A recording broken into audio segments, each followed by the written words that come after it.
एक नदी भी जब अपने अस्तित्व को मिटा देती है तो महासागर का रूप ले लेती है। हम ना अभी तक परमात्मा गुरु के सामने अपना अस्तित्व मिटा ही नहीं पा रहे हैं, इसलिए मान के पीछे हम जीवन में जी नहीं पा रहे हैं।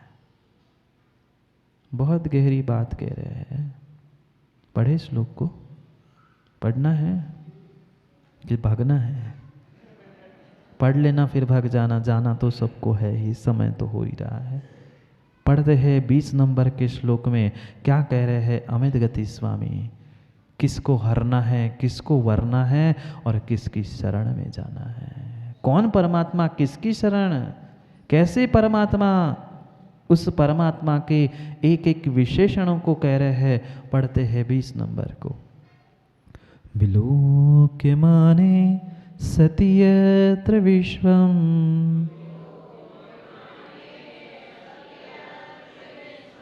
विलोक्यते स्पष्टमिदं विवेक्तम्,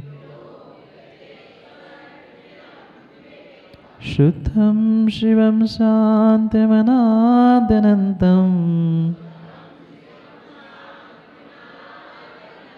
तं देवमाप्तं शरणं प्रपद्ये।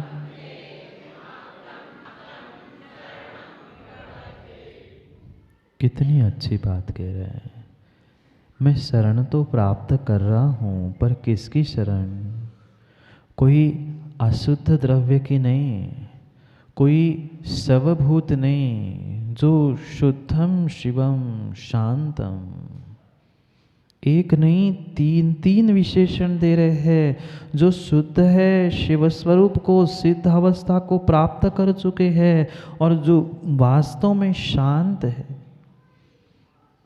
हम कितने शांत हैं? हम जिनवाणी सुनने भी बैठते हैं तो भी 1 घंटा शांत नहीं बैठ पाते। 50 विकल्प दिमाग में आते हैं, 50 बार इधर उधर देख के इससे उससे बातें कर लेते हैं। फिर कैसे परमात्मा बनेंगे? तनक एक क्षण ही कम से कम नहीं 1 घंटा जिनवाणी सुनते सुनते शांत हो पा रहे हैं। सामायिक में ही कम से कम 1 घंटा हो, 1 घंटा नहीं हो पा रहे हैं, कम से कम 10 मिनट चंद्रेश जी, 5 मिनट, 5 नहीं 1 मिनट भी तुम 48 मिनट में अगर शांत होने का अभ्यास करोगे तो नियम से शिव सुख को प्राप्त करोगे। इसलिए तो 3-3 बार सामायिक की व्याख्या क्यों की है? मात्र और मात्र सामायिक की व्याख्या इसीलिए की है कि 1 नहीं 2 नहीं, तीसरी बार की सामायिक में तो शांत हो जाओ, पहली में हो जाओ, कभी ना कभी 48 मिनट के सामायिक में कभी तो 1 मिनट 48 सेकंड भी तुमने अपने आप को शांत कर लिया तो तुम शुद्ध बुद्ध बन सकते हो। पर उतनी शांति कहाँ है? और जब तक भीतर शांति नहीं है तब तक कुछ भी दिखने वाला नहीं है। पानी में भी चेहरा दिखता है, देखा आप लोगों ने? पानी में भी चेहरा दिखता है, तालाब हो, नदी हो, या बाहर नहीं भी गए हो, घर में बाल्टी में देख लेना, वही चेहरा बाल्टी में दिखता है, उसी बाल्टी में दिखता है। अमन जहाँ चमन होती है वही शांति होती है, वही उस पानी में चेहरा दिखता है। थोड़ा सा बाल्टी को हिला दो, थोड़ा सा उस सरोवर में जाके पत्थर फेंक के आना, थोड़ी सी भी हलचल हुई तो उस पानी में चेहरा नहीं दिखता। ऐसे ही हमारी आत्मा में तनक सी भी विषय कसायों के निमित्त से, योगों से चंचलता उत्पन्न हो गई कि हम किसी को नहीं देख पाते। फिर तो प्रभु आपने 3 लोक को जान लिया। कैसे जान लिया? उस केवल ज्ञान को प्रकट कर लिया मात्र शांत स्वरूप से। विलोक्य माने सत्यत्र विश्वम। इस विश्व को अगर अवलोकन करने की किसी के पास स्पष्ट रूप से शक्ति है तो मात्र प्रभु आपके है। विलोक्यते स्पष्टमिदं विभक्तम। जो पृथक पृथक, ऐसा नहीं है जैसे माँ आप लोग खिचड़ी बनाते हो क्या? दाल भी, चावल भी, नमक भी, मिर्च भी, हल्दी भी सब मिलाकर बन गई खिचड़ी। वह सुबह की सब्जी, सुबह के चावल शाम को बन गया, बता दूं, मिक्स वेज पुलाव बन गया, सुबह की सामग्री बना ली, मिला मिलो के खिला दी, बना गया नई सामग्री। परमात्मा जानते सब है, पर ऐसे आप जैसे खिचड़ी बना के नहीं, सबको पृथक पृथक विविक्तम, चराचर विश्व को जानते, प्रत्येक द्रव्य, प्रत्येक गुण, प्रत्येक पर्याय, सब कुछ तीन काल में भूत भविष्य वर्तमान को जानते हैं, पर भिन्न भिन्न रूप से अपनी अपनी सत्ता रूप एक साथ जानते हैं। जानने का एकमेव रहस्य है कि उन्होंने अपने आप को शांत कर लिया है। जितना पानी शांत होता है उतनी उस पानी में वस्तु दिखती है। आप कितने शांत हुए होंगे कि आपके ज्ञान में, आपके आत्मा में तीन लोक झलक रहे हैं। हाँ, ये व्यवहार से कथन है, व्यवहार से कथन है। वह मात्र उत्तम चंद जी की वे जान रहे हैं, देख रहे हैं, ये व्यवहार से जान रहे देख रहे हैं। कुंद कुंद स्वामी भी तो यही कह रहे हैं, जानदि पश्यति भगवम व्यवहार नय दुख। व्यवहार नय से सभी जग को, संसार को, विश्व को जानते हैं, और निश्चय नय से जानतु नियापाणम, आत्मा को ही जानते हैं। जो अपनी आत्मा को जानते हैं वही शांत होते हैं, और जो शांत होते हैं वही आत्मा को जानते हैं। शांत हो जाओ। मैं कह दूं किसी से, राजकुमार जी जल्दी शांत हो जाओ, तो कह दे महाराज जी कोस रहे, मार रहे क्या? शांत होने की बात कर रहा हूं, हमने इस अर्थों के अनर्थ निकाल लिए। शांत हो गए मतलब क्या कहते लौकिक भाषा में? वो शांत नहीं कह रहे, भीतर में शांत हो जाओ, और वास्तव में उस मरण का ही मरण करके ऐसे शांत हो जाओ। पूरा मरण होने के लिए, शांत होने के लिए किसी के घर में ही नहीं आओ, ऐसे शांत हो जाओ, भगवान बन जाओ। शांतम क्या? अनाद्यनंतम, अनादि अनंत। कोई भी इस ब्रह्मांड का द्रव्य जिसका प्रारंभ नहीं है उसका अंत नहीं है। ना कोई भी द्रव्य, चाहे जीव हो, पुद्गल हो, धर्म अधर्म द्रव्य, कोई भी द्रव्य ना आज तक किसी ने बनाया है, ना आज तक कोई उसे मिटाएगा। प्रत्येक द्रव्य अनादि निधन है। ये किंचित भी भीतर भ्रम उत्पन्न मत कर लेना। कभी ना कभी तो हुआ होगा, कहीं ना कहीं तो हुआ होगा, है ही नहीं है। न शुरुआत है न अंत है। अगर शुरुआत मानोगे तो अंत होगी, और अंत मानोगे तो शुरुआत होगी। समय का अंत हो रहा है, समय का अंत हो रहा है, मात्र घड़ी का नहीं, भीतर के भी समय का अंत हो रहा है। अनंत को समझो, अंत हो रहा है चंद्र जी, अंत हो रहा है। थोड़े से बचे हैं, उसका भी अंत हो जाएगा, इस पर्याय का भी अंत हो जाएगा। इसलिए अनंत ज्ञान को समझो, अनंत ज्ञान को समझो। अनादि अनंत आप कैसे हो? आपका ये जो ज्ञान है, आपका ये अनादि से अनंत तक है। ना उसकी आदि है ना अंत है। जीव द्रव्य का, पुद्गल द्रव्य का, किसी भी द्रव्य की शुरुआत अंत नहीं है। आज लोग पता नहीं कितने भ्रमित हो गए हैं। चंद्र जी जैसे वे सामने कह रहे हैं नहीं नहीं, पहली पर्याय भी होती है और आखिरी पर्याय भी होती है। कुछ विपरीत सिद्धांतों का खंडन करने के लिए हम विपरीत व्याख्या करना प्रारंभ कर चुके हैं। उन्होंने तो सिद्धांत का लोप कर ही दिया था, पर उसका लोप करने के लिए तुम सिद्धांत का लोप करना स्वीकार मत करो। हाँ, ऐसी व्याख्या शुरू हो गई है, कहना प्रारंभ हो चुका है। भगवान की केवल ज्ञान में सब कुछ नहीं झलकता। आदि अगर नहीं है किसी की तो उनके ज्ञान में सब कैसे झलका? और सब झलका है तो कहीं ना कहीं उनके ज्ञान में प्रारंभ हुआ है। उनका ज्ञान प्रारंभ हुआ, अरे उनका ज्ञान मात्र तात्कालिक पर्याय की अपेक्षा से प्रारंभ हुआ है, पर किसी वस्तु का, किसी द्रव्य का आदि अंत होता ही नहीं है। किसी अवस्था पर्याय विशेष का हम आदि अंत मान ले, पर द्रव्य का कभी आदि अंत होता ही नहीं है। ऐसे ही आप अनादि अनंत स्वरूप हो, शुद्ध हो, सुख हो, शांत हो, और इसी कारण से आपके पूरे ज्ञान में चराचर चराचर झलक चुका है। झलकाओ, झलक रहा होगा सबके ज्ञान में। रवि भाई नहीं आया समझ में? सबके ज्ञान में झलक रहा होगा।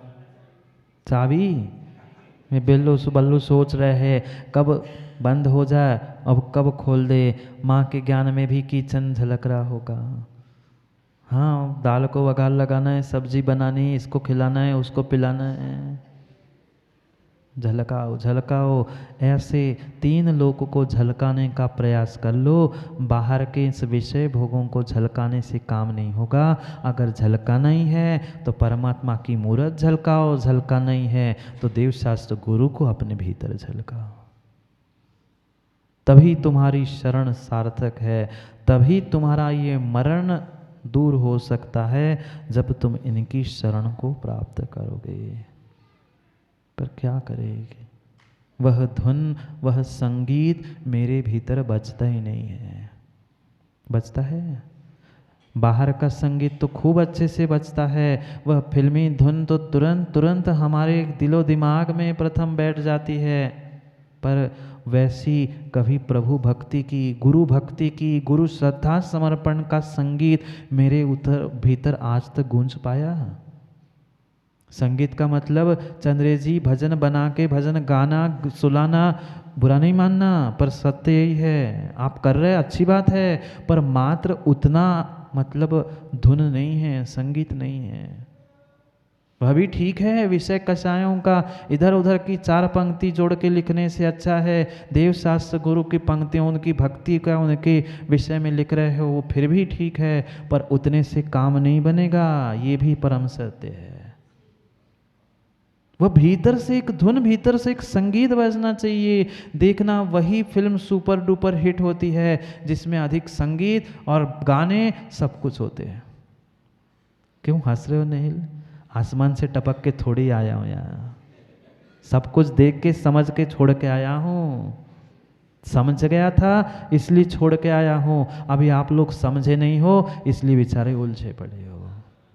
उस फिल्म में, उस पिक्चर में जितना मधुर संगीत होता है, जितनी मधुर धुन होती है, वह व्यक्ति उसके प्रति आकर्षित होता है, उसमें समर्पित होता है। वैसा संगीत परमात्मा और मेरे भीतर बज ही नहीं पाया, नहीं बच पाया, नहीं बच पाया।